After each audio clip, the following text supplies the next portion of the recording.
최순실 수사를 지켜본 분들이라면 누구나 이 한 가지 의문을 갖게 됩니다. 법원에서 이름 한번 바꾸는 게 보통 힘든 게 아닌데 도대체 최 씨 집안은 어떻게, 왜 저렇게 이름을 자주 바꿨나 하는 거죠.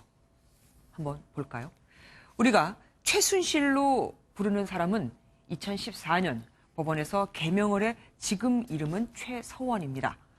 지난해 6월에는 순실 씨의 딸 정유연 씨가 정유라로 이름을 바꿨고 최순실 씨의 조카, 그러니까 언니 순득 씨의 딸 장시호 씨도 원래 이름은 장유진이었는데 바꾼 겁니다.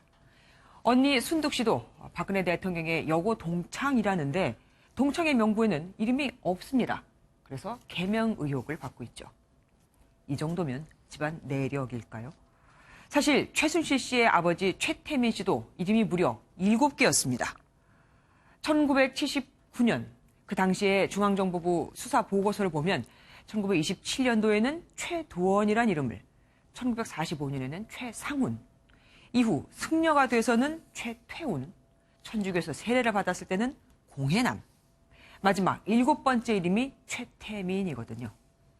다시 최순실 이야기로 돌아와서 역술가들은 최순실은 어떻게든 우두머리가 되겠다는 욕심이 많은 이름인 반면 최서원은 잘 마무리하는 의미가 있다고 평가를 하는데 지금 상황을 보면 이름을 바꿨다고 그렇게 되지는 못하는 것 같죠. 3대에 걸쳐 이렇게 계속 개명을 한 이유는 뭘까요? 종교적 이유 때문이라는 얘기도 있고 부동산, 그 재산을 숨기기 위해서라는 말도 나옵니다. 김경기 기자가 취재했습니다. 최순실 씨의 대표 재산인 서울 신사동 미승빌딩. 등기부등본을 살펴보니 지난 2014년 2월 최서원으로 개명한 사실이 표시돼 있습니다. 평창 땅 역시 집원을 넣어보니 정유연에서 정유라로 이름이 바뀌어 있습니다. 이들 부동산은 모두 소유하고 있는 동안에 개명이 허가돼 바뀐 이름으로 등록된 겁니다. 하지만 이미 과거의 이름으로 팔았거나 새롭게 사들인 부동산은 추적이 쉽지 않습니다.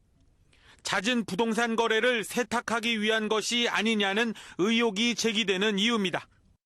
개명을 하는 사람과 거래 행위를 할 경우 그 사람은 개명자의 과거 행적이나 전력을 모르는 상태에서 거래를 하게 되기 때문에 자칫 피해를 입을 수도 있다고 생각합니다. 또 과거를 지우고 싶을 때 개명을 하기도 합니다. 실제로 최순실 씨는 최서원으로 이름을 바꾼 이후 더블루K 등 여러 회사를 설립하고 본격적으로 사업에 뛰어들었습니다. 특히 개명을 자주 하게 되면 주민등록번호를 알지 못할 경우 그 사람의 흔적은 점차 사라지게 됩니다. MBN 뉴스 김경리입니다.